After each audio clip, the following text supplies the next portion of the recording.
আজ স্বাধীনতার ৭৮তম দিবসে সবাই মিলে চলো প্রতিজ্ঞা করি, সত্যিই আজকে আমরা প্রত্যেকে স্বাধীন দেশে, স্বাধীন ভারতে প্রত্যেকে আমাদের স্বাধীনভাবে চিন্তা করার অধিকার আছে।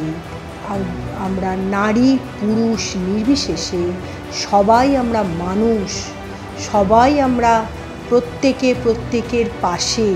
নারী যদি বিপদে পড়ে পুরুষ এসে যেমন পাশে দাঁড়াবে, কোনো পুরুষ বিপদে পড়লে নারী এসে পাশে দাঁড়াবে। এইটাই আজকের দিনে আমাদের প্রত্যেককে অঙ্গীকার হওয়া উচিত বলে আমার মনে হয়। আমরা সবাই স্বাধীন ভারতের নাগরিক, স্বাধীন ভারতের আমরা মানুষ। মেয়েরা শুধুমাত্র রান্নাঘরে তাদের মুক্তি নয়, মেয়ে মানে পুরুষের পিছনে বা পুরুষের পায়ের তলায় নয়। সবাই আমরা সবার পাশে, প্রত্যেকে আমরা প্রত্যেকের পাশে, প্রত্যেকে আমরা প্রত্যেকের জন্য। আমরা মানুষ, আমরা সমাজবদ্ধ জীব। আজকে আমি ভালো আছি, আমার কোনো মহিলা সন্তান নেই, আমার পুরুষ সন্তান আছে, ছেলে সন্তান আছে, তাই জন্য আমি আর কারোর দিকে তাকাবো না। বা আমি ভালো আছি, আমার হাজব্যান্ড আমাকে রেসপেক্ট দিচ্ছে, বা আমি আমার হাজব্যান্ডকে রেসপেক্ট দিচ্ছি, আমি আমার হাজব্যান্ড আমার পাশে আছে, বা আমি আমার হাজব্যান্ডের পাশে আছি। না, আমার পাশের বাড়ির মেয়েটা কি ভালো আছে, আমার সামনের বাড়ির মেয়েটা কি ভালো আছে। শুধু আমি একা বাঁচতে পারি না, আমরা মানুষ, আমরা সমাজবদ্ধ জীব, প্রত্যেকে আমরা প্রত্যেকের পাশে। এখানে কোনো নারী পুরুষ ভেদাভেদ থাকা উচিত নয়।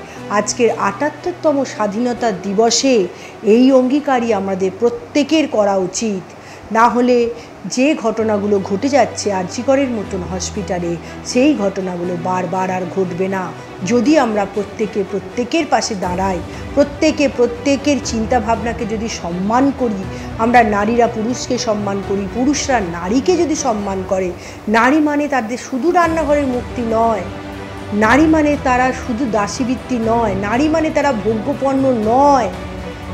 পুরুষ নারীর পাশে, নারী পুরুষের পাশে, তবে আমরা আজকে একটা স্বাধীন ভারত গড়ে তুলতে পারবো। সত্যিই কি ৭৮তম বর্ষে আমরা স্বাধীন হয়েছি? Charity begins at home. প্রত্যেকে যদি আমরা ভালো করে নিজেদের হোমের দিকে তাকাই, আমরা কিন্তু কেউ স্বাধীন না মানসিকতার দিক থেকে। আজকে আমাদের একমাত্র ৭৮তম স্বাধীনতা দিবসে অঙ্গীকার হওয়া উচিত বলে আমার মনে হয়। আমরা মানুষ, আমরা স্বাধীন মানুষ।